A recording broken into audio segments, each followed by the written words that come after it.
You're going live. So Mike, would you mind getting the door? Yeah.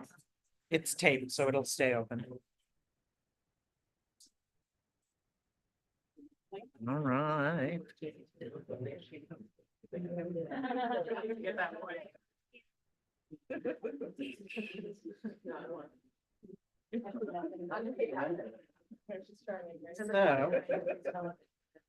Need a cameraman. Welcome, everyone, to Dyke Artists in Conversation. The Dyke Plus ArtHaus visits the Bureau exhibition talk.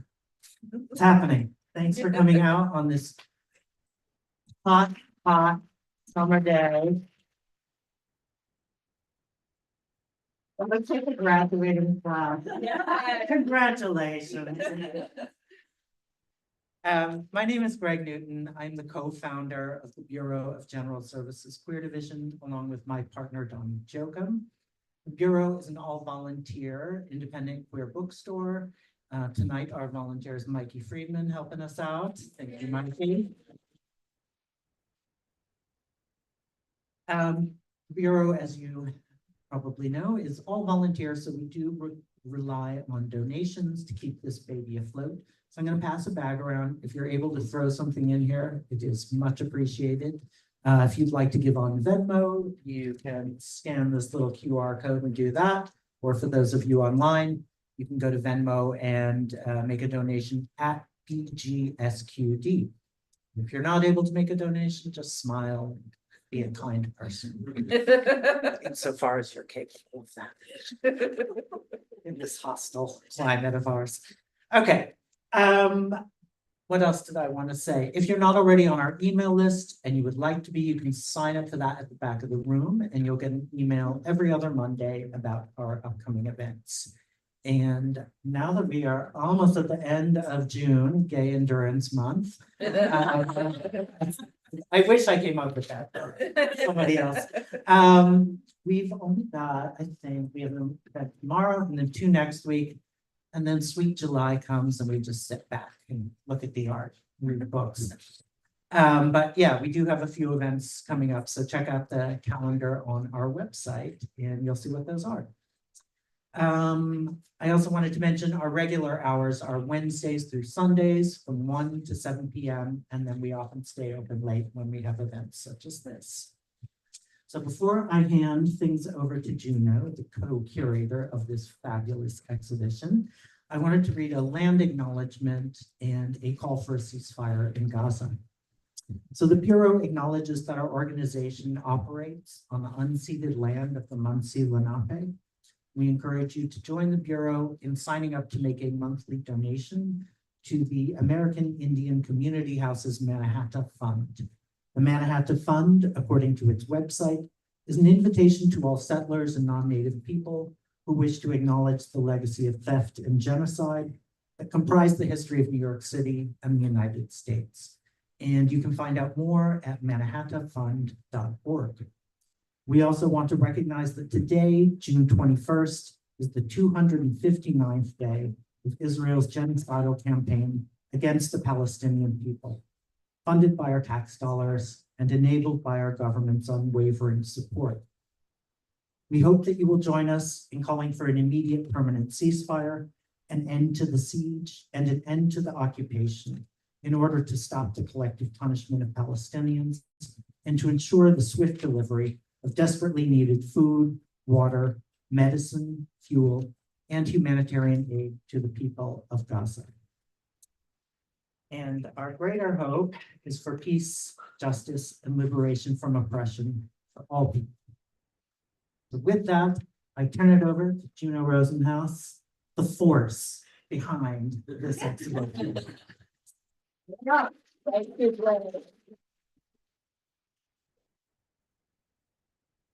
Oh my. Welcome, everyone. Thank you so much for coming out, for sweating it out, just sweating in general.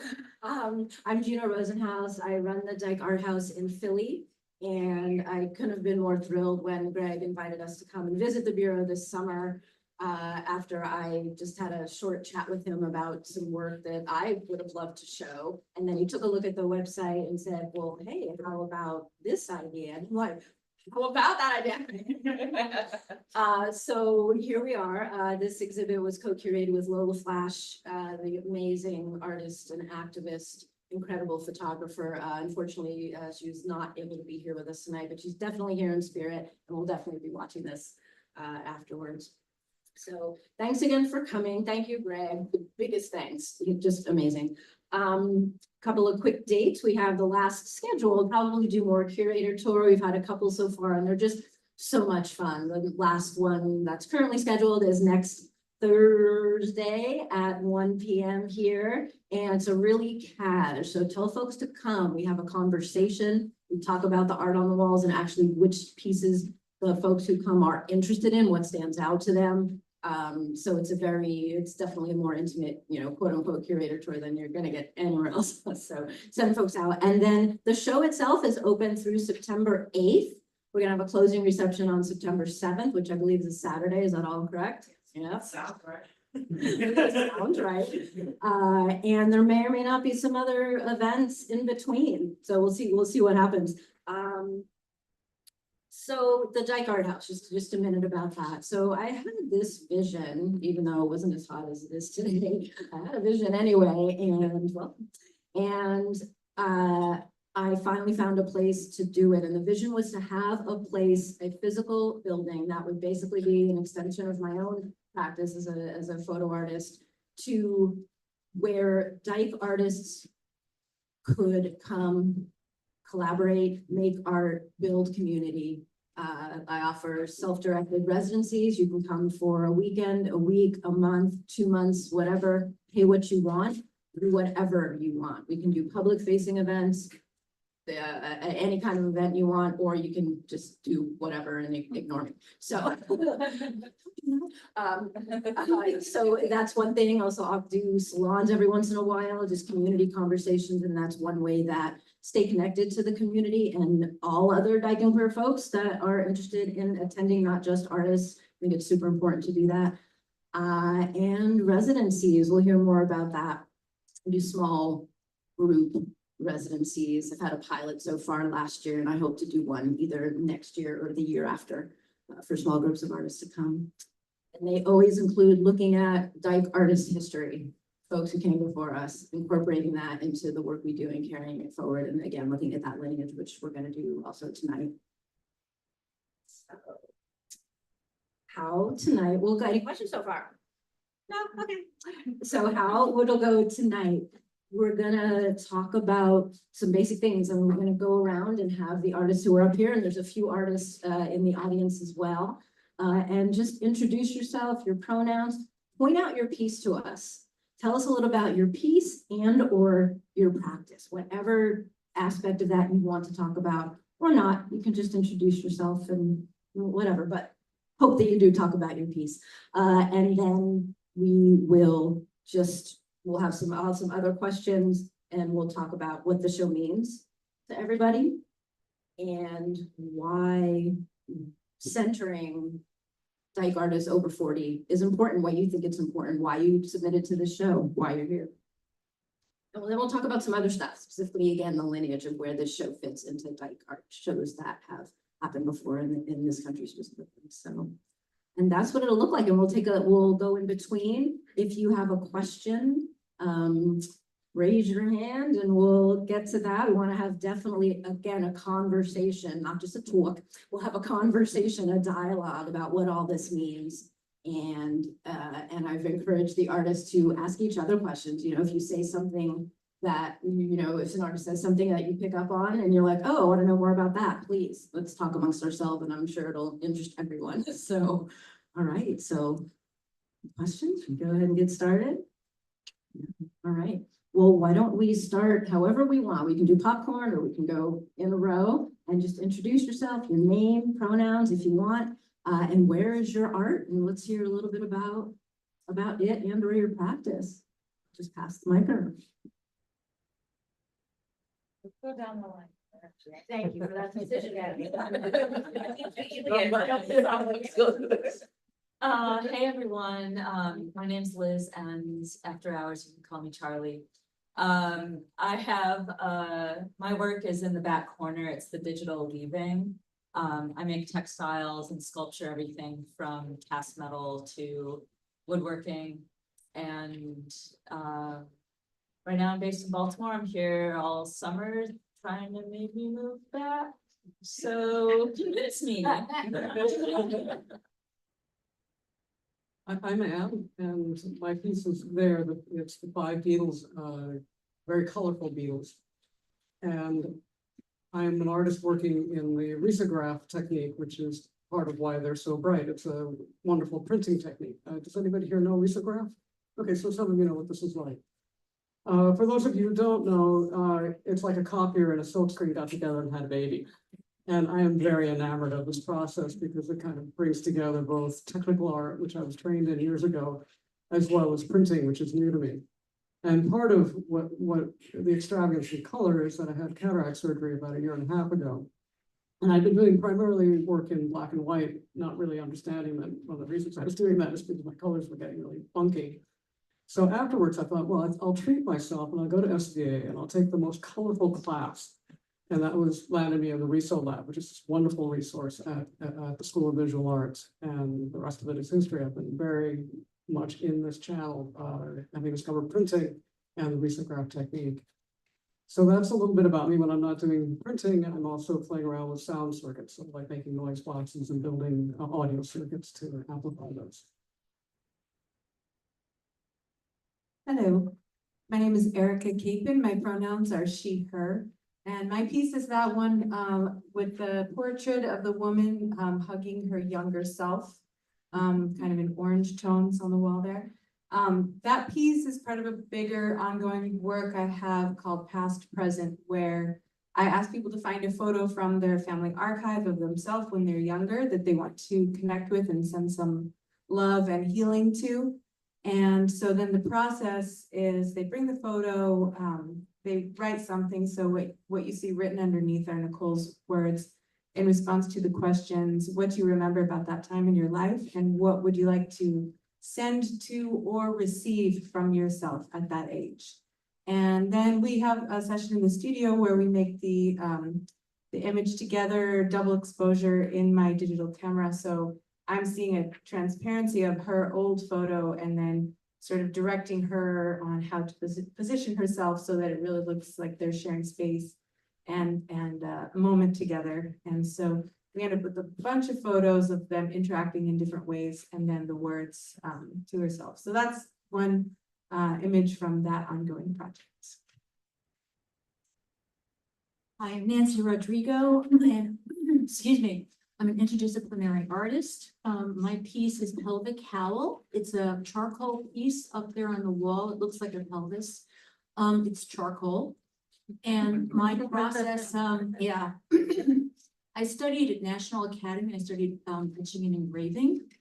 And I became really enamored by etching and engraving and old masters technique. So my very early paintings and my early practice in the 1980s was of like sort of Renaissance women in this castle. So I've always had this sort of fascination with things very time consuming, things that really, you know, you get lost in the process. And working in charcoal, I like to create sort of I guess, an illusion that it might be a photograph. It might, you know, you're not quite sure what it is.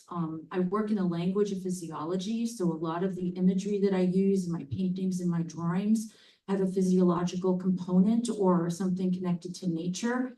And I like to play with that. Pelvic Howl was done in 2016, and it's about grief. While I was making that piece, I felt like I was polishing bones. I had lost a dear friend, my friend Lisa, to an OD. And my friend Lauren, he died in a car accident 6 weeks apart in the summer of 2016. And it was right before the election. And I was also very worried about Roe v. Wade. So when I initially began that piece, I was thinking about how can I express myself from a feminist point of view, but also capture my grief and immortality and mortality at the same time. So that's It's kind of what that piece is. And I'm very grateful to be here. Thank you so much for putting this together. I'm gonna go first. We made a piece together, which is the top piece up here. Can you introduce yourself? Oh, hi. My name's Kenzie. She, they pronoun. Hi, I'm Janice. We made this piece together. I usually am a photographer and I don't know if we should just pop on this mic or. This is a collaborative piece between the two of us, combining both our worlds. And this is our very first piece. I'm a fiber artist, Kenzie's a photographer. In this picture, Janice made the balaclava she's wearing. She made the robe she's wearing. I painted the strap that she's wearing. We made the shoes together that are in the corner. And then we made the frame together. So it's a very collaborative moment. And we took these photos on her birthday a couple years ago. It's a mixing of our worlds. Yeah, and it's our first art baby together. We're making more. Yeah, I mean, and also, I'm not a trained fiber artist, but my aunt taught me when I was 6 how to knit pearls. She doesn't knit, but she taught me how to knit pearl and I kept going. And I love saying that story because she like does not knit at all. And it's there's an innocence to it all and to what we're making and who we are. I don't know, and I find it to just be really beautiful and soft. And gay. And And she's unapologetically sexual, which I feel like is one of the most important parts for me, not to jump ahead, but of being in specifically a Dyke art show. yes. All right, I'm gonna pass one of these. And hold it close, please. Hi, my name is Adrian. I mean, I did this piece here. That's one of my friends' trans, and I'm a multimedia artist. I do many things. Basically, more now I do performance, confrontational performance, and yeah, it's this. And you once had a solo exhibition here. Oh yeah.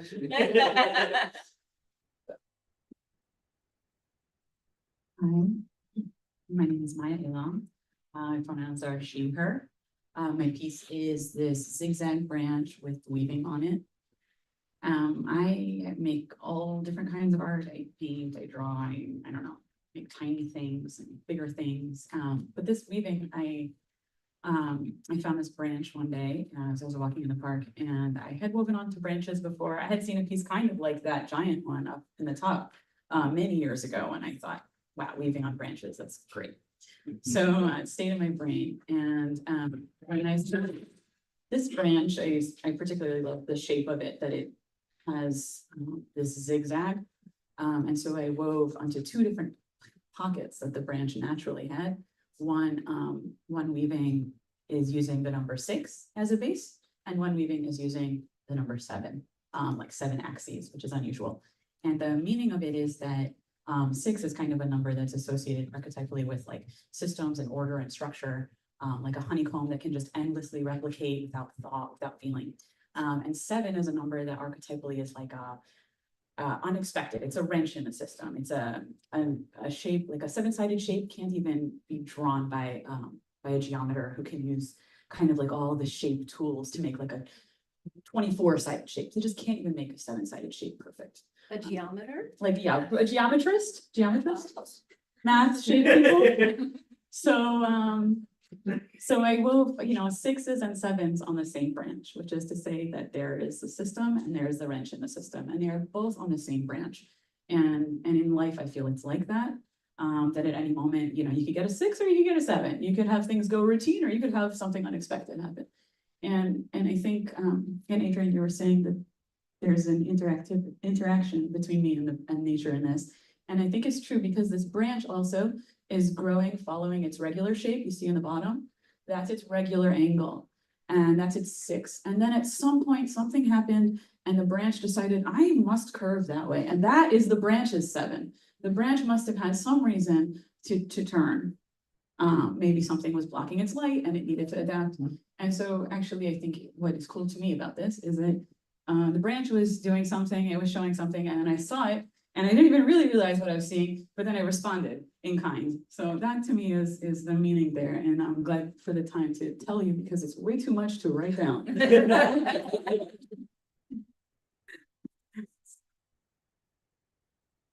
Hello, my name is Chrissy Mahan. I had a piece, I submitted a piece to the show. It's not on the wall now. The photo, was a self-portrait of my shoulder, which I took as a working class person, showing my body as in the frame. Last weekend I came by and I wrote,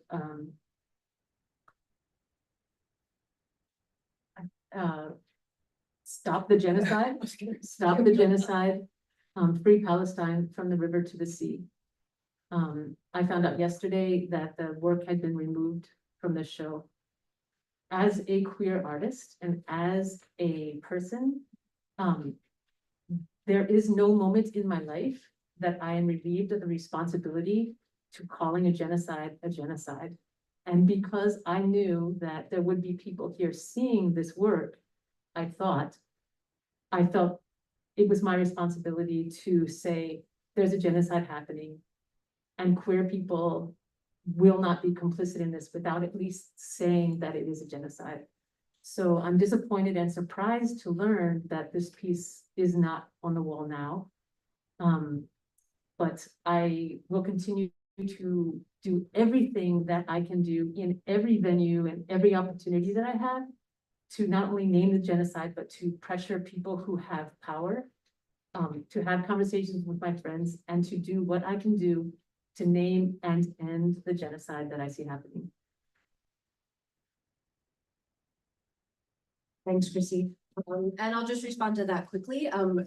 Chrissy forgot to let us know, and we came in and saw it and had no idea who wrote on it or anything. So we took it down quickly because we didn't know. So we're gonna just have a chat about that after and see what we wanted to. But just so folks know, that's what happened. We just didn't know who did it, so we made that decision to take the piece down. But it is, and I'll point out, some price lists were passed around and some wall maps. Take a look at those, buy Dyke art. If you can't afford it, get somebody else to buy. And I also want to make a point out, Maya talked, and I love that you just explained that. It's really interesting about your piece. And I want to point out the conversation that's happening between that piece and a piece by Megan Levine, who is not here. They're based in Berkeley. And that piece is based on lesbian sex positions. And Megan is a mathematician, and she applies equations to these positions and then creates a collage. And though I thought those two speak really well to each other. And Megan also has a really cool zine called Trigonometry that is for sale here at the Bureau. So just wanted to point that out. And also, did you say the other artists here? No, they're not here. They're in Berkeley. Couldn't make it out, but hopefully they'll make it out sometime this summer. And just to point out, all the artists are listed on the Dyke ArtHaus website. It's Dyke ArtHaus, HAUS.org. Everyone's name, and if they have a link, which most of them do, is to their website. You can go on the site and check them out, and check out more of their work and see what they have to say. All right, so next question. I think we'll just go backwards. Oh, do you want to? Yeah, sure. We have, like I said, we have artists in the audience. We're going to switch off a little. I'm Michelle Shapiro, she, her. My piece is up there. It's called Gray Flagging. It's the photographic print. You can see a person with blonde hair and a tattooed back. And this was my very first art show that I had a piece in.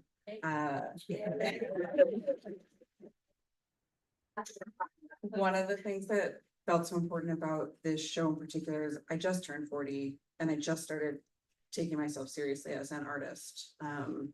And this show felt like such a perfect way to enter this world. So my identity as a dyke, as a queer person, is really critical to my existence, my art in particular. And the project that this picture is from is all about a group of young people who identify as leather dykes. And so I think you were talking about the sexual content that's incredibly important to this project, and I also think important to being a dyke in the world. And so I've made a bunch of pictures of this group of friends and lovers who they build community in this open, beautiful, very queer way. And they've invited me into this world, so I've been making a lot of portraits of them, documenting milestones, like two of them just got married, but also documenting their like love for each other that kind of goes around and weaves together. And so this one picture I thought would be great for this show because not only is it part of that project, but it's inspired by Catherine Opie. It like is part of the legacy of dyke artists. That's me. Yeah, it is. Any other artists in the audience who want to shout out their own work and themselves? Might have to have you come up. I don't know how far this goes. Gina. Oh, do you want some?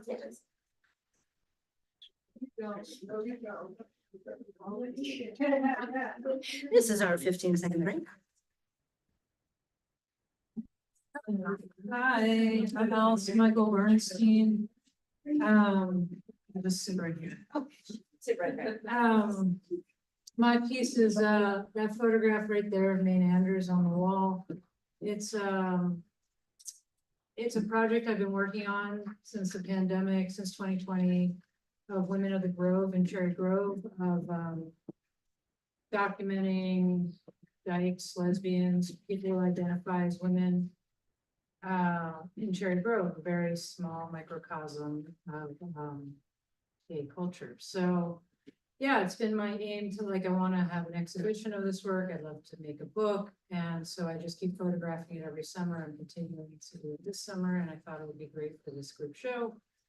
And I've been photographing since I was 15 years old, my friends and family, and I shoot commercially for my living. And then I shoot my personal work for my artwork. And that's it. Which one is it? The photograph of Maine Andrews with the water and the reflection on the beach. That's it.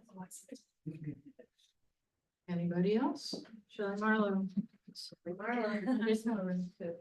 Oh.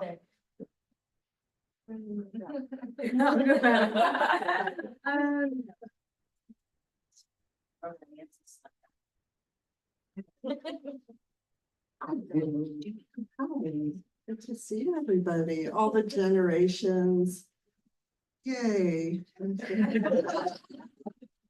Yay. All the generations of artworks. Fabulous. And I'm a mix, sir, they, she, he.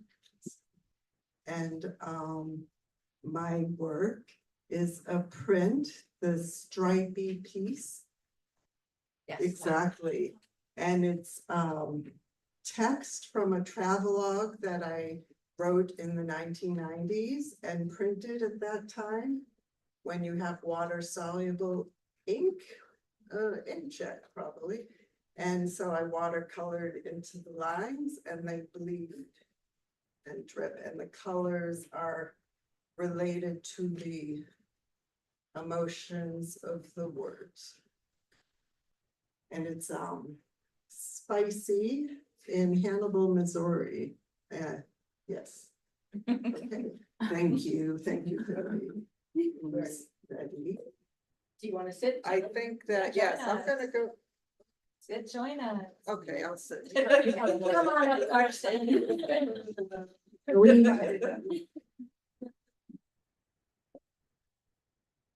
Video can come up too. Here it is. This is family. There you go. So you this right. Hello, I'm Carson Hegel, and I have she, her, they, them are the pronouns. The drawing up there in the middle of the wall, there's mine, and it's a graphite drawing from late last year, early than the year before. It's a series. I've done like a series of them. They're not all like, but the imagery. Most of my work is like painting on like paper or canvas. It just tends to be more colorful, and a lot of it's like kind of relatively like large scale.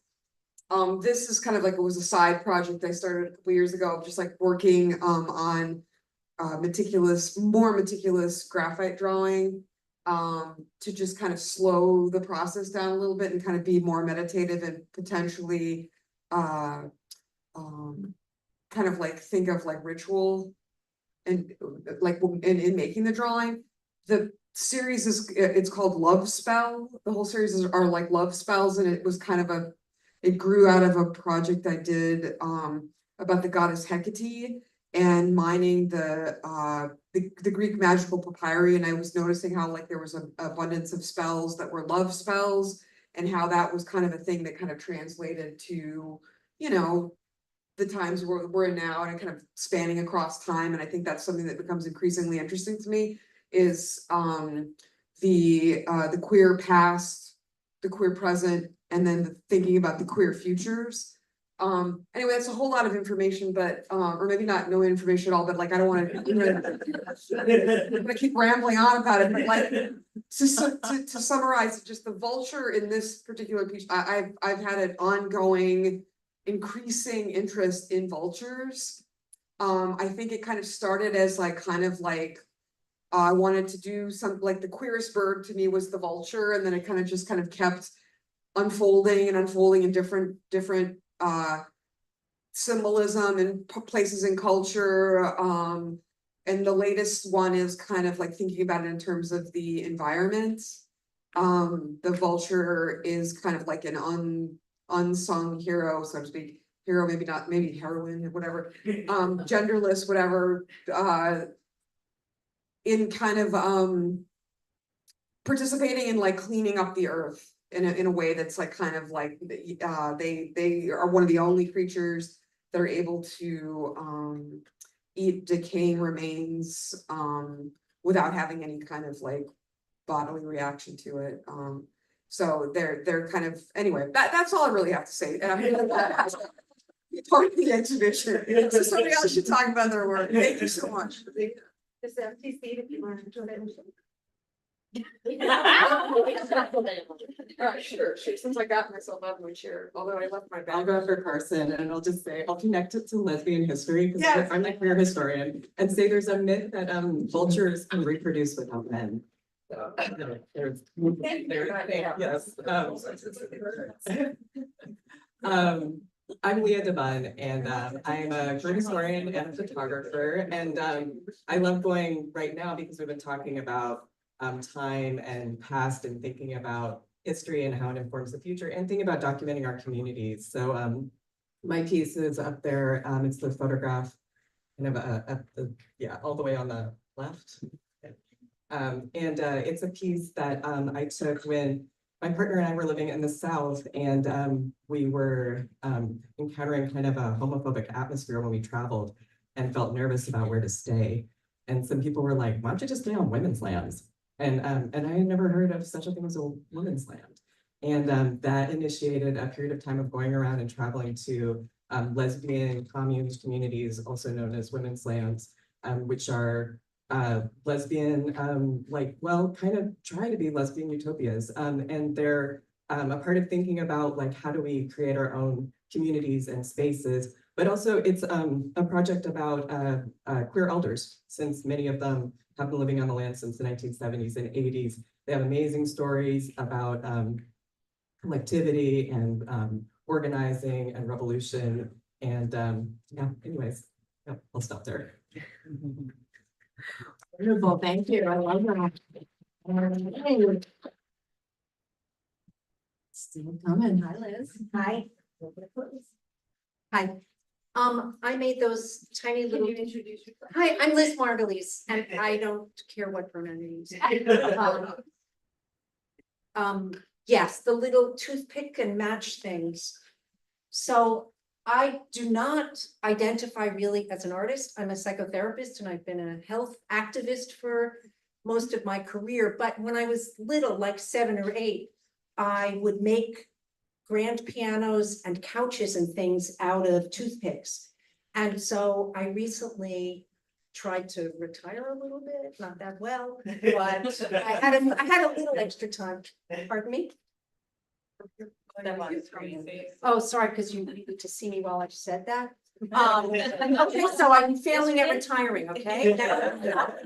But I do have a little extra time, so I ended up playing with, and I'm obsessed with toothpicks anyway. There's usually one in every pocket because I'm like the princess and the pea with anything in my teeth. But leaving that aside, I began to make things out of toothpicks and matches. And I wanted them all to be like domestic objects that are sort of unsung, but where would we be without them in our lives? And so they're very rough to me. I don't measure anything. It's important to me that they not be exact, but to try to just capture like, what is the essence of a hanger?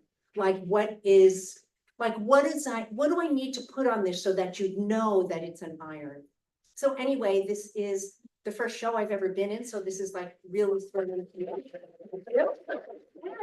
There's a red dot there, isn't there? There is a very red dot there. Actually, there's 2 little red dots because the dot fell off, blah, blah, blah. But yes, I am thrilled that your piece sold.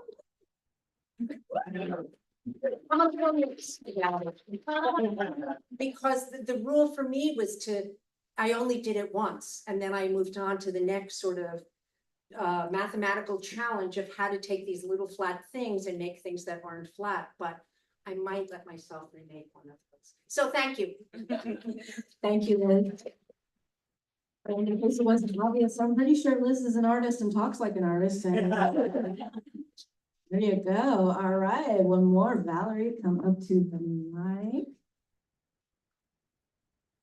Hello, everyone. I'm Valerie Walker, and I'm new to calling myself an artist. I'm much more comfortable calling myself art than an artist. I felt like much of an imposter in most of the art arenas because I've been given a bit of innate skill and not a whole lot of tutelage, and so I'm able to make things quite pretty, I think.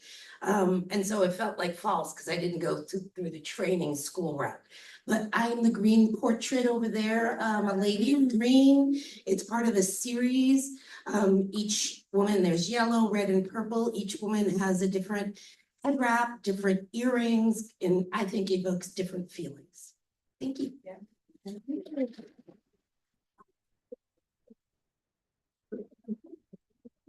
Thanks, Valerie. All right, one more, and then we're gonna shift it up a little. Hi, Emma. So my piece is no longer. Oh, sorry. Instructions. My name is Eva. I do she, her, Aya. And my piece is not up. It was having some technical difficulties, I guess. So I need to retool, but it is a printmaking and DOS transfer print that it was a little bit about having to redo an art practice after some very dramatic shifts in my vision. So that I was trained as a photographer and having to very much shift what that means as an artist and practicing artist. And so it's been really great to have this venue it's a very soft and a welcoming venue to re-enter the world. So thank you. Anyone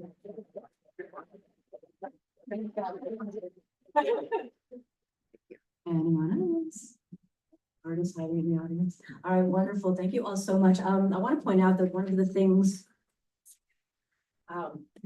things that was very intentional about this show was that there is a really wide spectrum of folks who have been showing for years. If you've been showing for years, raise your hand. Okay, you don't have to, I don't really want to know. Okay, there you go. But the fact is, it doesn't matter. And then as we've already heard, there's a couple folks who this is the first time they've shown. That's amazing.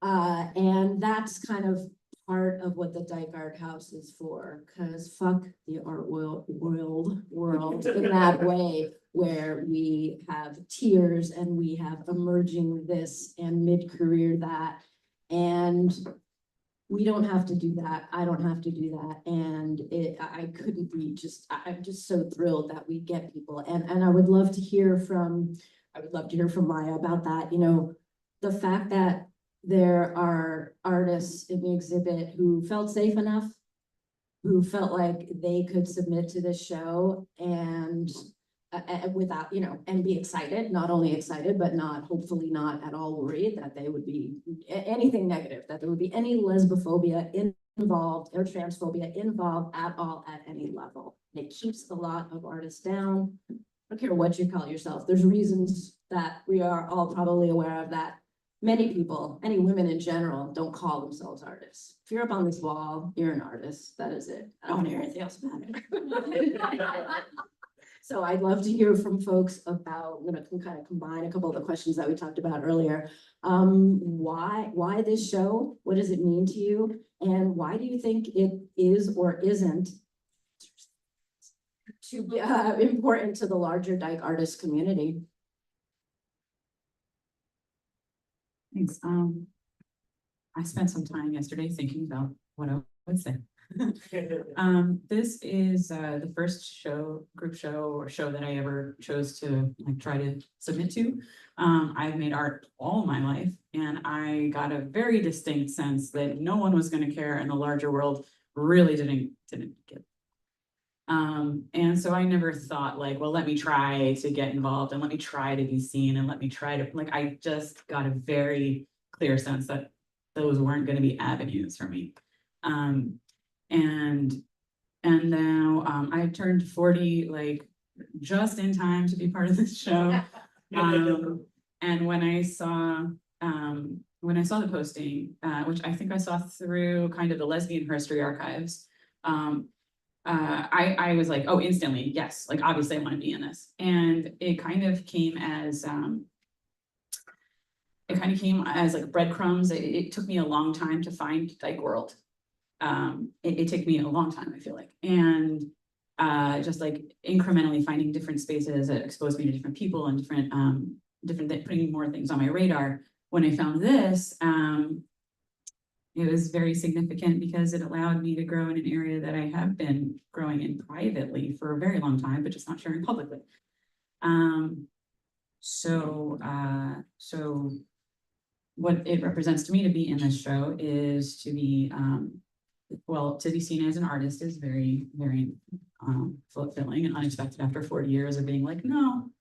And then to be with Dyke peers and then also with Dyke elders is extremely important to me because as I have been getting closer and closer to Dyke community and the Dyke world, I see elder Dykes, especially elder New York Dykes, as my lineage. Like I don't think as much about my great grandparents as I do about the Dykes who are here. And so, and I think maybe a lot of people might resonate with that kind of thing being hard to find and hard to connect with and maybe hidden or maybe tucked away or maybe not so visible. So really finding it and not only, you know, poring over pieces of paper or watching video clips, but being like in vivo, in the flesh with people, engaged, interacting, seeing people like flourishing and doing their thing and doing their ideas. And they're like right here, means so much to me as far as actualizing who we are in community, for ourselves and with each other. It's really special. So I hope this is on the trail of breadcrumbs, like a very big cake. And then afterwards, there'll be like a giant banquet and so much more.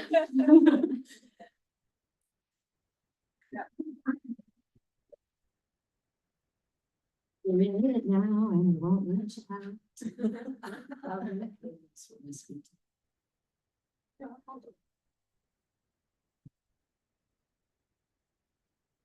One of the things that I was thinking about was, what is Dyke art? And are there any boundaries around it? For me, sometimes it's the obvious. It's like, well, it is sexual. It is about celebrating lesbian identity. It is about celebrating body. But so for me, that's not where the art takes me. It's not that I have any reason not to do it. It's just that, art is kind of a thing that happens and says, I need to go in this direction. So I do beetles, bugs. I'm probably gonna get like put in that box like she does bugs, but I do more than bugs. But for artists like me who are making things that don't necessarily fit into a box, then do I belong in this show? Because I'm not, my art isn't queer, in the frame. But then I started to think about it a little bit more, and I go back a ways. So I was at Kate Millet's art colony back in the 80s as a young artist. We were building an art colony for women. We met there. And we met there, yes. So, and I was very young too. So part of me also thinks of that time still as being very young and Kate Millet and all those other folks as being my elders. But it's certainly been, kind of a journey. And so I have to acknowledge that, yes, at 61, I'm in a different place now than I was at 20 at the farm, which is what the art colony is called. So there's this piece that I keep thinking about, which is that if we don't make ourselves visible, regardless of what kind of work we're making, then we become invisible. And maybe that was the thing that drove me to say, yes, absolutely, I'm going to send the bugs in. And if the bugs are great and they get in, terrific. And if they don't, at least I'll have done that piece. That it continues to be so vitally important to keep putting your foot in the door. And it's kind of sad because I thought, oh, we're making so much progress. Maybe there'll come a point where you just are who you are and you make what you make, and nobody really, talks about like, well, it's urgent. There's an urgency around being visible. But I certainly do feel this urgency to be visible regardless of what we're making. Last bit of it is, yeah, I'm absolutely a Dyke artist because I'm so self-conscious still in the world every day, and that absolutely feeds into thinking about art, right? It's like kind of like a meditation, except this meditation was put on me by my identity, so I had no control over. I'm sure that all of you understand what I'm talking about, that sense of like always being a little bit on the spot, about who you are and what you believe in. But, the good side of that is it sharpens the artistic knife. It makes you clearer about really making strategic choices and thinking about what you're doing. Anyhow, I rambled on, but yes, please. I actually think that your bugs are extremely queer. Or like that's gay. Like that's so. I used to pick dead bugs out of the yard when I was a kid, and it's weird. And I think part of being queer and using the term dyke instead of, I'm sure there's people in here that identify as lesbians and bless.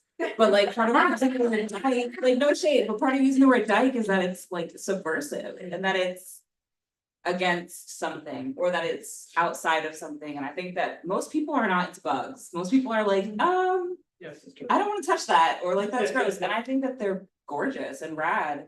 And I think to sort of piggyback off what you were saying and what I'm trying to say about kind of the whole point for me of being part of like a dyke or a queer art show is that like most of my pieces is sexually explicit or like pornographic or erotic. And like, I don't think that to be in a dyke art show, something has to be sexual per se, but I think that there needs to be space for it. And I think that in a lot of spaces that aren't queer art spaces or dyke art spaces, there isn't space for that. So I personally appreciate the space that it creates for like different types of expression. Yeah, I agree. I'm come from Brazil. Now I live here in 24 years, and I think we need to occupy spaces. And also, I like the idea that how we, like have the intention for the queer and Dyke, specifically. I mean, most of my work is censorship because of many sexual queer stuff. Yeah.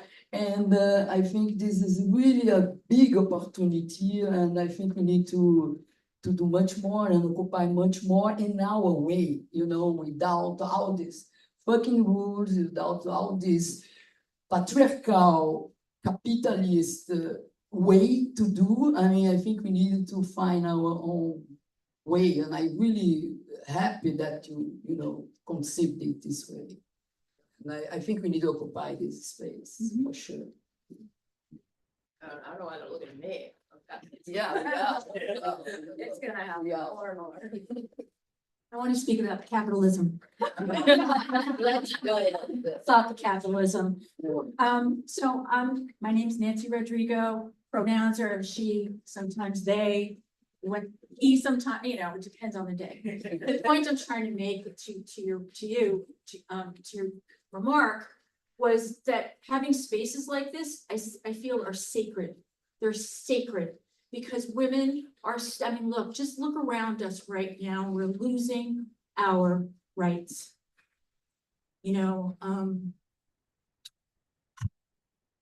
When I started my art career, I started in the East Village during a pandemic.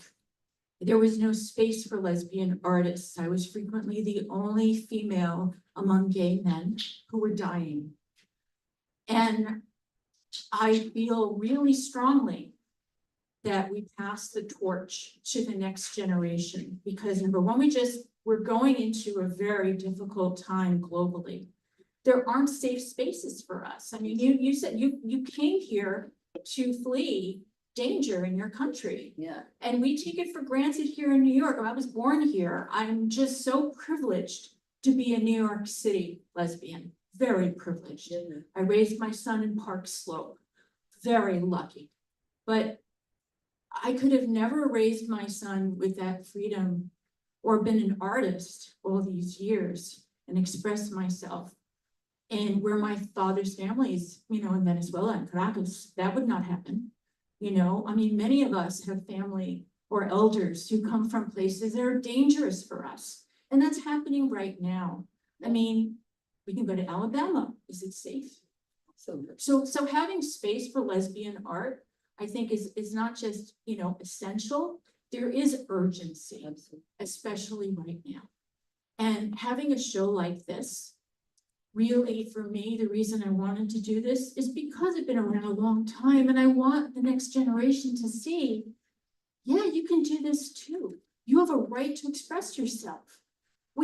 People need to see who we are because people don't see us a lot of the time. We're invisible, especially as women get older, you become more invisible. So that's what I got to say. I want to say because my first film, I was 17 years old and I did under people threw stones on me because it was about a trans woman. Eliogabalo by Antônio Arthur, and then it was like a process to transform a man and a woman, and then we did a lot in the street and people threw stones on us.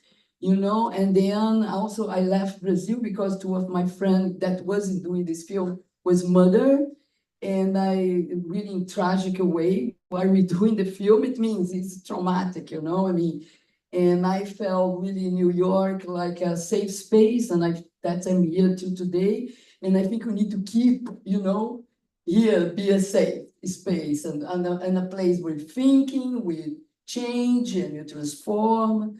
This is really urgent. Always. Thank you. Yeah. Can I just? Yeah. Come on up, don't clap to you. May not like it. I just want to say with regard to, I don't know if I want them to see it, but I just want to say with regard to visibility, we can all do better. It's hard to be different amongst difference and come up into this space still in 2024. And, some people call me brave. I think I'm just crazy. You know what I'm saying? because I refuse to not walk into any place like I own it, because that's what my mother gave me. But so many people don't have that. And we can do better. It's not just enough to have the space and assume that there's equity for everyone to go there. There needs to be a sense of defying the odds of welcome. Absolutely. So, thank you.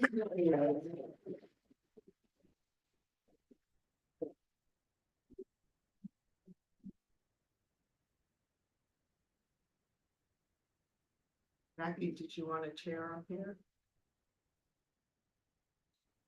Oh, what's her- who is- oh, She ran away, I'll take that as no. Christine. I just want to say was one thing, somebody needs to make a t-shirt. I said this the other day, we're talking, and because we're using the word gay, and that's always a thing, right? For me anyway, as a dyke. And I responded to something saying, it's so gay, it's lesbian.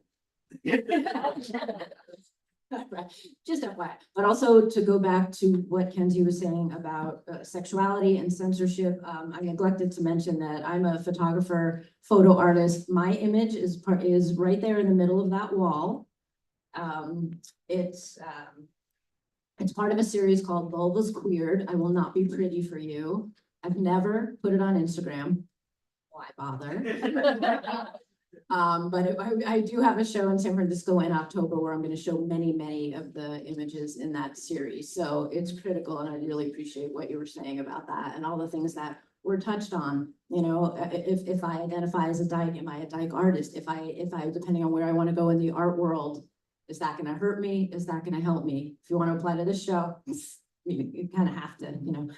But all those questions that come up when you're thinking about how you want to be an artist in this world. So to bridge that gap is really super important to me. We're going to answer a couple more and then probably move on, but yeah, more.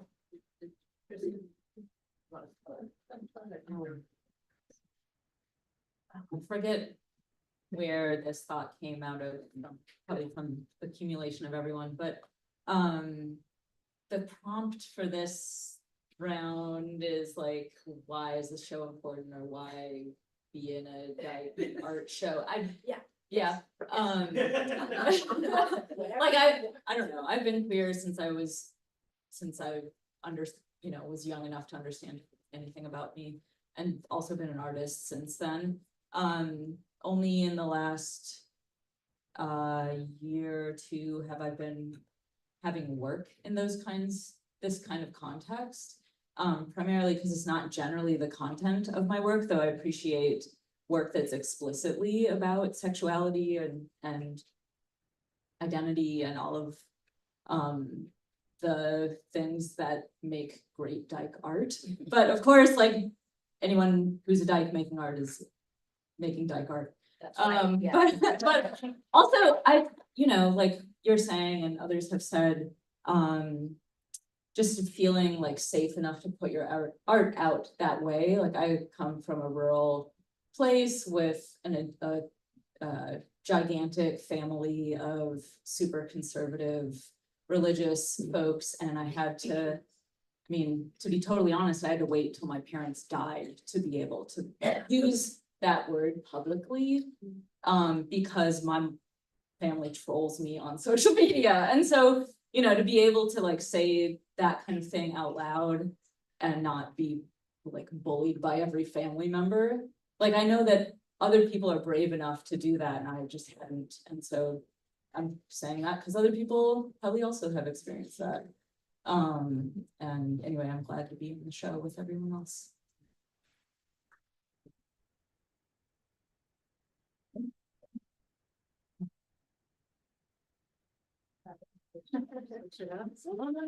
I'll just have it.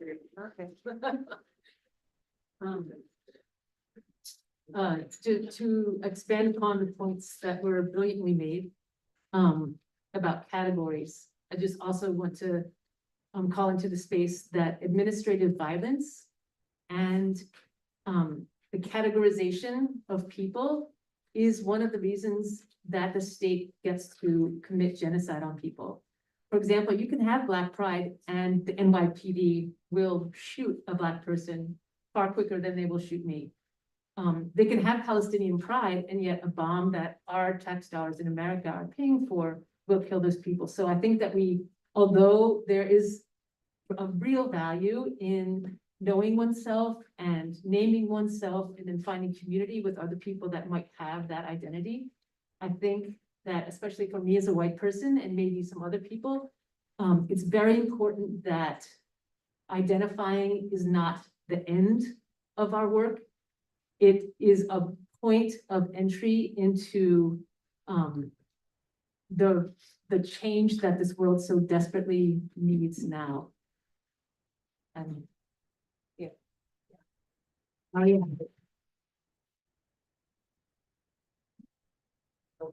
Did you want to? I just wanted to say, yes, exactly. I agree about the change that the world needs now. So that's who we are. We're the change that the world needs. And so it's brave and hard to come out and be queer, and it's hard to be censored. I've been censored as a writer as well since 1987, and for sexual content and queer content, and you know, so it's a painful truth, you know, to feel marginalized and not seen. And so this feels very, you know, soul, what's the word? Nourishing, yes, I think, yeah, nourishing for my soul and to be among other queer, creative people. And I was at an art world party in the 90s, and someone asked me the title of my novel, and it had the word lesbian in it, and they just walked away. That was like a pinnacle of that kind of censorship and ostracization. So anyway, thank you. Here we go. Thank you, Shelley. Shelley has a book or maybe two on sale here at the Bureau. Over there somewhere, yes. Okay.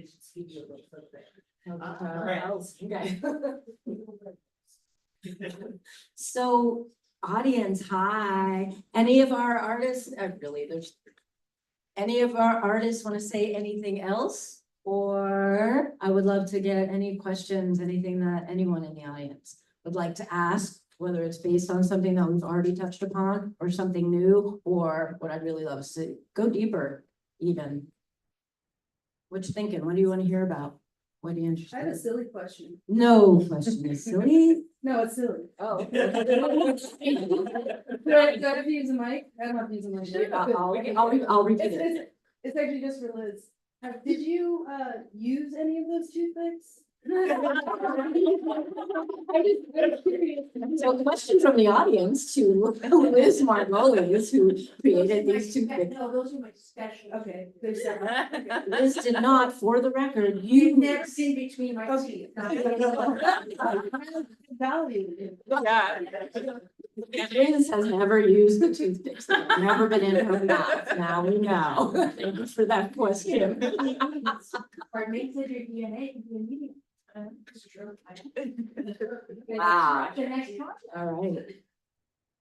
Questions? I have a question for you, Juno. I'm curious what the kind of like your biggest hope is for this show. Like, do you want, like, what, you know, you tell us like even the secret dream that you're like, no, it can't happen. It's too big. For this show or any show? I want the show to travel. Right? And not only to larger cities, but to smaller cities, to rural places, to anywhere where anyone comes and says, we need this here. Nice. That's the dream for this show. Who's donating? Yes. I have a Yes, question.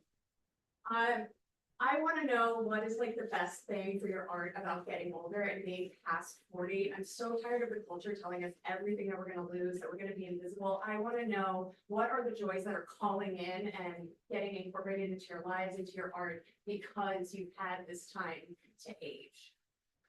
The question is, what about being 40, getting older has played into your, tell me if I'm getting this right, has Yeah. played into how you function as an artist, or maybe how you, and you maybe did a piece here, is that, I got that, basically? Yeah. Okay.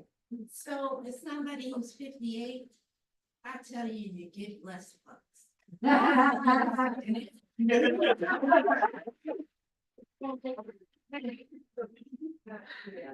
That's number one, you give less fucks, the older you get, and that's true. You give less fucks. You have storage units. I have a storage. Some of us do. I think one of the best parts of growing older for me as an artist is, and it isn't until pretty recently, actually after 60 this happened. I wake up in the morning and I don't have the imposter syndrome I used to have. I mean, I was a maker as a child, like a lot of us here are, you know, we just started drawing and painting, and it's just what we do, it's what we love, and that is why I can't stand the art world. It's so fucking capitalist and patriarchal and white supremacist, and I can go on and on.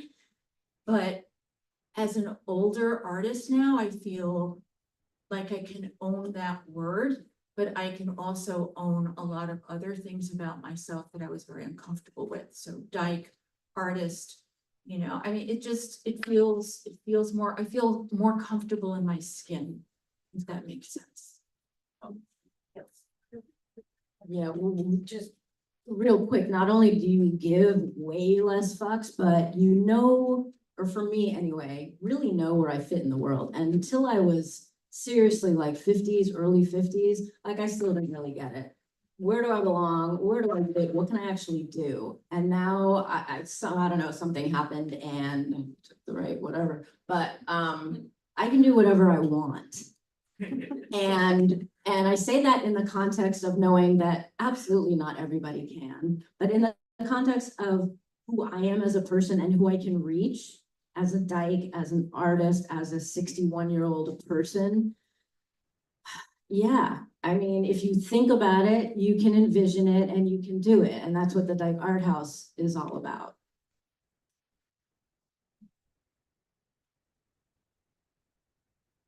You know, there's this idea of like art and talent and some kind of magic, you know, some magic people have the talent to make art. And what I realized was it's actually just, you get up in the morning and you just do it day after day after day, and then you get better at it, whatever it is. And so being older is giving me some context for just trusting the process. That if I'm happy and content and I'm working my ass off, I'm actually kind of a lazy person, I think, but not with the artwork. Like, you know, I'll go into the zone and I'll stay there for 8 to 12 hours, you know, week after week, you know, building things and making things.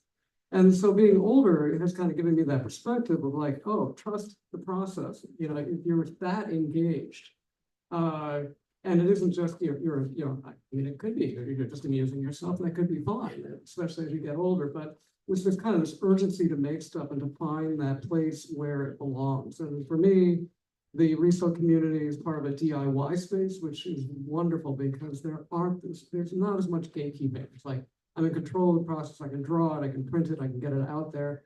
I can sell a zine for $10. You know, it's like, if you like it, you can have it. If you like a print, you can have it. You can put it up on your wall. It's very liberating to reach that point in my life where art is like that.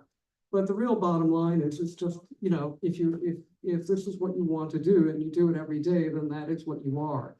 And imposter syndrome, if you don't have it when you're making stuff, then you are an artist. If you're making stuff and having imposter syndrome, then maybe you need to focus a little bit more. But that's what I thought was like, oh, it's really interesting. I don't worry about being an artist when I'm actually making it. You know, you know. Then I'm very content and happy. So yeah, I think getting older gives you that perspective that you can actually do the thing. And you don't have to explain it to anybody, really. Unless you get among peers and talk about like, these are fascinating projects that we've gotten to this point. I personally am still working on that inner sabotaging voice, the imposter syndrome. But I do think that it's something that I've gotten a lot better at as I get past 40. I think that self-work and that self-confidence and working towards having less and less fucks to give is definitely going in the right direction. One of the things I like about being at this stage in my life with making art is I'm starting to see and understand a little bit of a through line with different projects that I've done, where before I kind of felt a little bit like, oh, I'm kind of scattered, I'm doing this, I'm doing that. I don't understand, how is it even connected? And I'm starting to understand a little bit more that the things that I've been exploring are connected somehow from my, creative thread. They're not totally disparate. And as I know myself better, that starts to make a little bit more sense, and hopefully more with more time. I just briefly want to say specifically about, I think it was your piece, which is about healing your inner child. I also feel like that's not something that you have as much access to as a younger person than as you age. You have a different perspective on wounds that have been there for a long time and an opportunity to make art to try to heal them. So I think that's a big thing too. Yes. And if anybody wants to do that project, I'm still shooting it.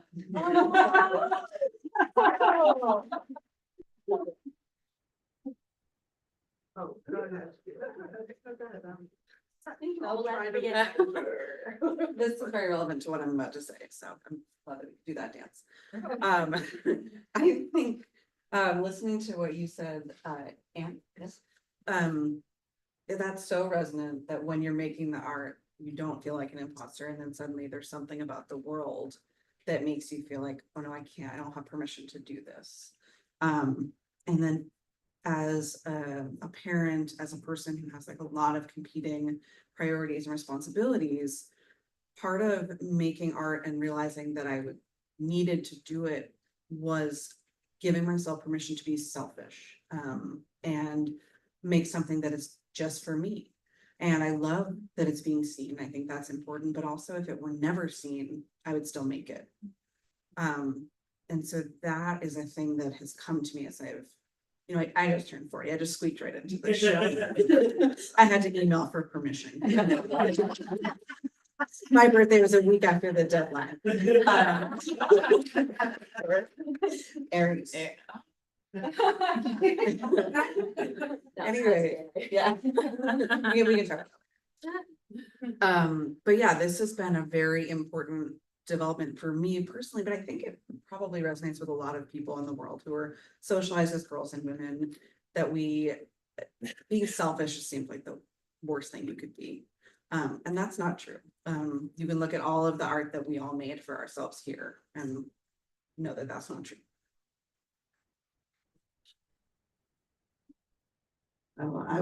I just wanted to comment on something that I've been thinking about this week that is about getting older, is that when you're older, you do recover from trauma quicker, hopefully.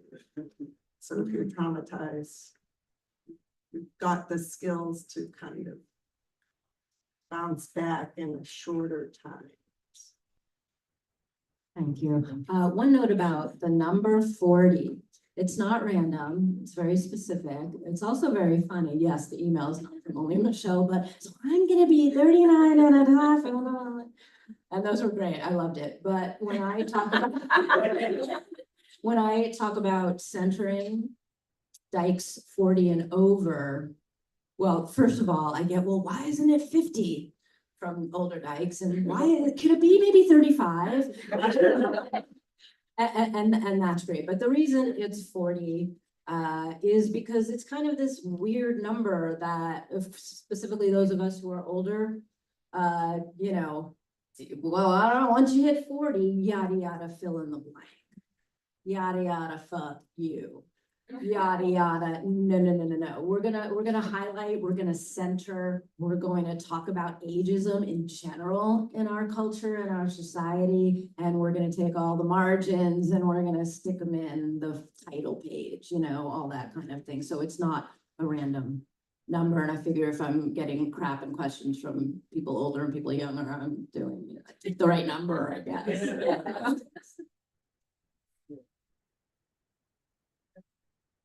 Hi, Janice here. I really wanted to be a part of the show because it was Dykes over 40, and I love like at my midlife now, like at 45, I feel like, oh, it's nice to see that I've been doing the same thing my whole life, and that I'm meant to be doing all the things that I'm doing now. And it spreads out into so many different things in my life, not just in fiber, but in life. And it feels really, really, really good to like live in that and acknowledge that and be vulnerable in that and share that. And it was one of the things that I really wanted to see here. Like everybody in their midlife, like doing the thing that comes out naturally to them. That feels so good. It feels really nice to be here with everybody.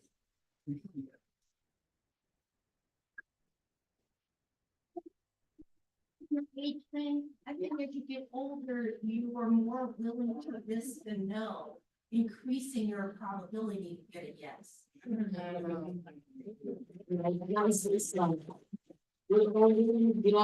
The more you're willing to take the chance and the probability of not, say it again, Valerie. 100% you make 100% of the you make 0% of the shots you don't take. Yes. So you know what I'm saying? Yes. So if you take that shot, you take that chance. You're risking that no. As you get older, the no loses the thing. It goes from capital to lowercase. So the more you're willing to risk the no, the more you increase your ability to hear yes. Absolutely, love it. I was gonna say something. Well, by all means, Carson, so please. On the topic of like the aging question, just like the show, and being in a show like this, a couple of things is like, I think that this is about community to me, and I feel like, because when you look at this, there's like how do they say it? The whole is greater than the sum of its parts in a way, and I feel like to me, that was something that was important about the show, is to kind of show up with community and like, and not isolate.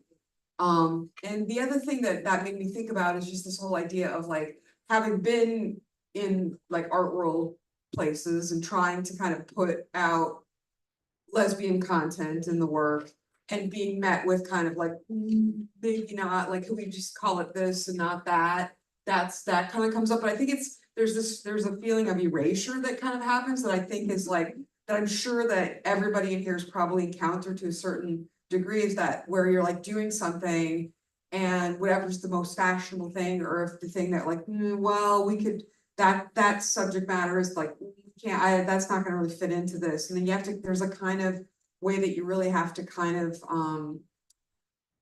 stay the course, I guess, like stay the course. And I think that that's like an age thing, I think, you know, like, I think that's like I think that's what everybody's been saying, is that you kind of, there's a kind of of course, like, you have fewer fucks to give, right? But yeah, but there's also kind of a grace that comes with that. And the other thing that I've noticed a lot is that you make a lot of mistakes and you learn from those mistakes, or hopefully you do. And there's the learning curve too that kind of comes with all this. But I mean, that's pretty much just backing up pretty much what everybody said, but I just wanted to put in a like a little bit to go with that. So yeah, thank you.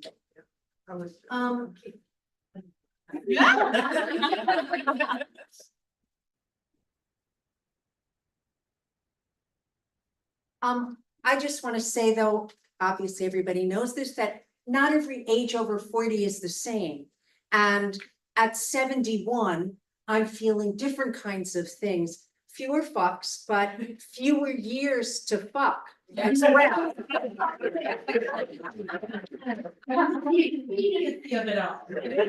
I can't, I mean, I don't feel old in any way, but I'm not the same in any way as I was even at 40.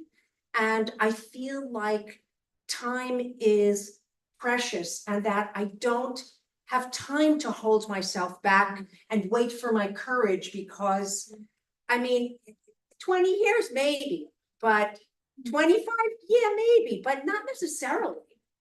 And so I feel maybe it's a return. I wouldn't call it urgency. What's like urgency light? Is there like a word for that? Insistence? Yeah, like impatience maybe, like, well, I've always been impatient, but I can't blame my age on that. But I feel a new kind of drive, and I don't just mean to make things out of toothpicks and matches. I mean in everything in my life. So I want us, just as we're saying that there are many differences among us, I think we have to just allow for the differences that our ages, even from 40 up, mean. And that my experience at 71 is not necessarily the same as anybody else's here or will be. Let the art on the wall be a metaphor. Yes, Valerie says, let the art on the walls be a metaphor, Yeah, and the something. Be array, what? Because look at the array of different kinds of Dyke art. That's the array of different kinds of Dyke artists, Yes, different kinds of form. exactly, and that's like the epitome of what this show is about, right? What about more ignited? More Ooh, ignited. ignited. Yeah, okay. Yeah, I like that. But also as I say yes. Yeah. ignited, yeah. Well, yeah, I mean, I think, again, I'm 61. The question I've been asking myself for the past few years is, what am I going to regret if I don't do it before I die? Right? I'm gonna die. It's getting closer and closer. What's the thing? And like work backwards from there.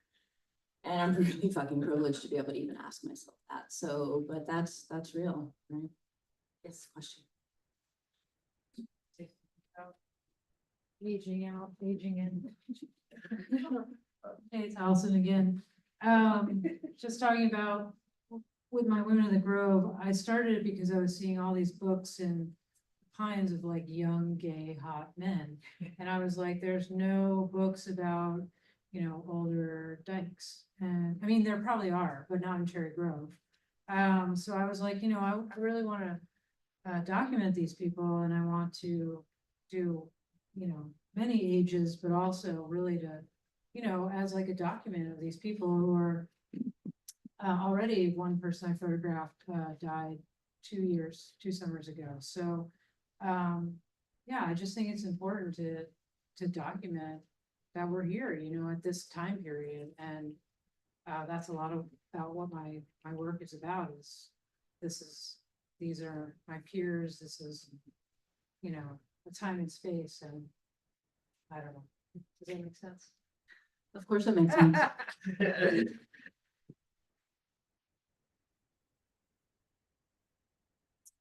So want to shift into kind of the last portion of our evening, which is to put this show in context with other, the 4 or 5 other all dyke / lesbian shows that have happened in this country, but also ask a question. Does someone else want this seat to speak? I'm happy to move. I actually wouldn't mind a chair with that. And also, yeah. And also, I want to hear from both the artists and the audience, what type of all dyke lesbian exhibits would you like to see happen in the future? What kind of exhibits would you like to be a part of in the future? And think really big, like what's the ideal? That's something I would just like everyone to think about. Or do you want to answer that now? Yeah. Now, wait, we have an answer from someone else. Why not? Maybe the only thing that I would love to see in addition to this is our Dyke performers. That there is something also about being able to activate us as I move more into exploring performance and installation that it really adds to these two-dimensional pieces of the wall, and all of our experiences are very much lived in 3D, and being able to have that, we're talking about and seeing bodies in motion, being able to push that through in a space is something that some people want to see. So yeah, mission. Wonderful, thank you. I think I would love to see an exhibit or a show that is like very interactive, where the audience can interact with and like build on the art. And like trusting that our audience is as active and creative as we are, because as we've been finding, like everybody is doing it. We are actualizing ourselves, we are doing our ideas. And I don't believe in the separation. Love it. Anyone else on that? I guess we don't want to think, we just want to say, and I love that you already have something on the, on the tip of your mind that comes on.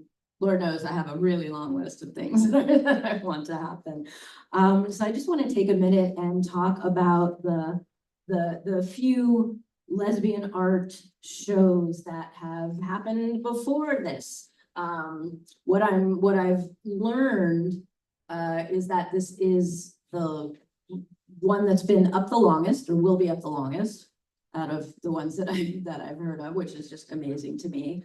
It's also, and I definitely consider it a shout out. It's the first all Dyke show here at the Bureau. There's definitely been, I mean, every one of the shows here is queer in one way or another, and there have been mostly queer, lesbian focused, I guess, other ones, but it's the first all Dyke show, and I hope that there are more. So there's something called a lesbian show in 1978. I was in high school here in New York. It was up for about 3 weeks, curated by Harmony Hammond. A lot of you are going to know who she is. A lot of you aren't. If you don't, look her up. And it's the first lesbian identified art show in America. Right? So cool, yay. And then a lot of you know Jeb, very well-known photographer. Her amazing book is for sale here. Yes, folks pointing at it in the back. And that was, folks correct me if I'm wrong, it was a slideshow. Jeb documented her Dyke community.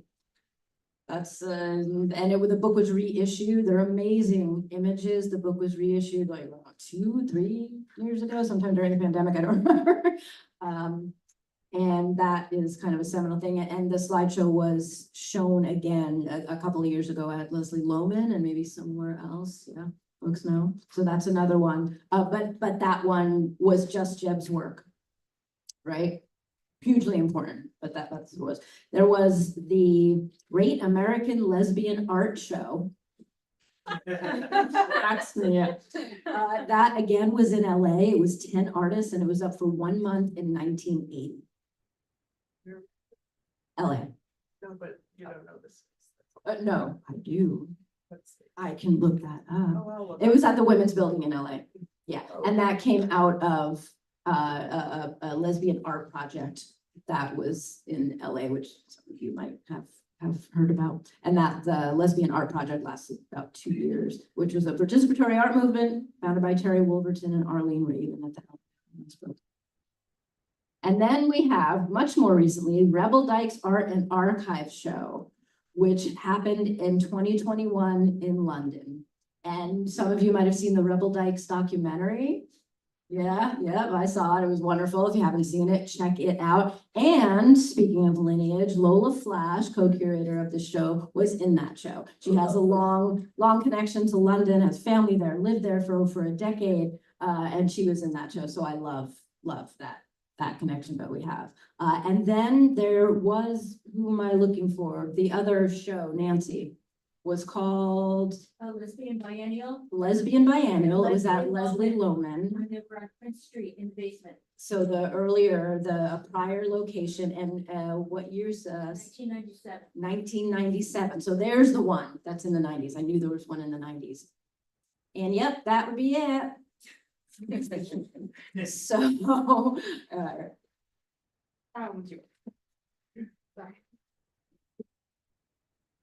I have a half-formed idea of a future art project, which would be combining this kind of a show with something for youth.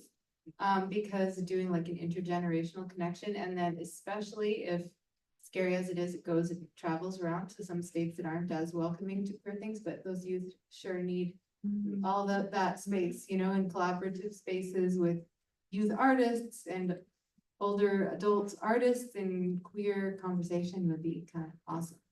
Love it. Love it. I love that this group of artists on the walls is, it's intergenerational, it's built in. The intergenerationality is built in, right? I mean, we all know how different it is to be 40 than to be 60 than to be 70. And I absolutely love that about it. I love the ideas, and they're definitely gonna happen. I also do intergenerational salons at the Dyke ArtHaus. So any other questions, things that you kind of are hesitating to ask, but still want to? Okay. I thought you were pointing to something. I have a question for the audience people. Okay, like what brought you here? What were you hoping to find? Have you found it? What is resonating with you? I'm just really curious because y'all are quiet.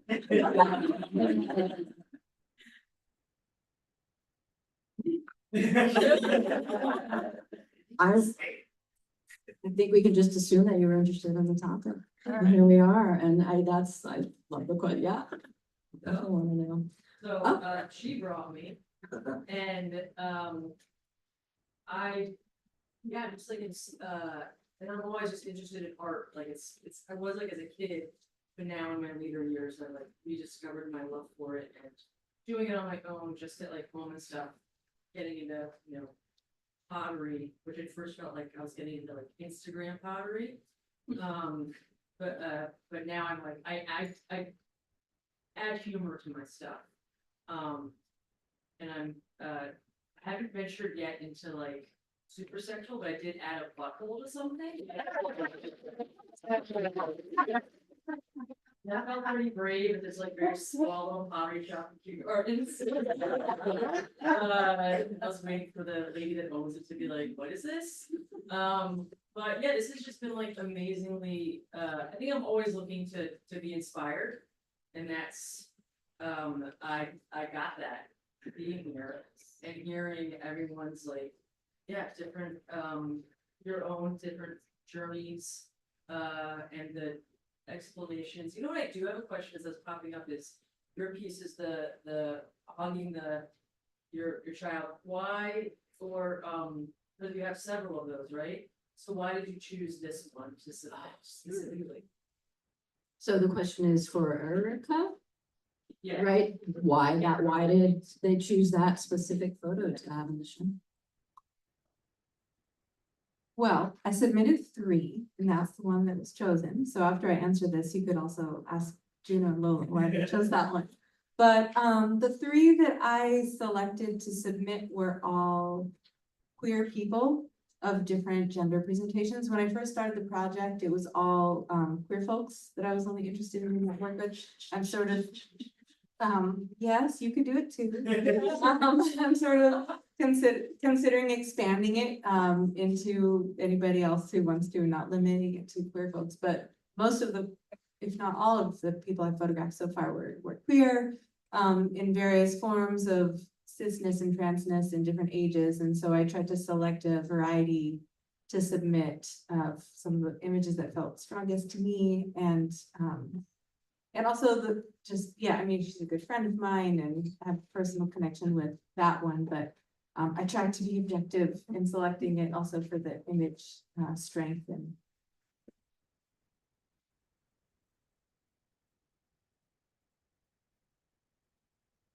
This has been amazing. Thank you so much for showing up, for coming out, for supporting Dyke Art. Take another look at that price list. It's really critical that Dyke made art becomes kind of, it's something that we buy, that collectors buy, right?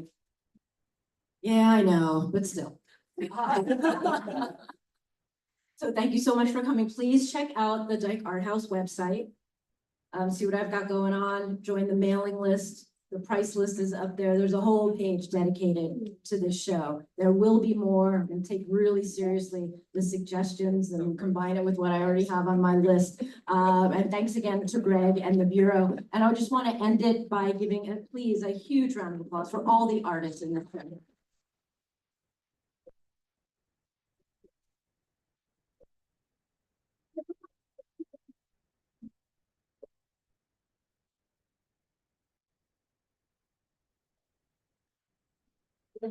Thank you. Yeah, absolutely. Congratulations to all the graduates. May you go on and continue to do great things.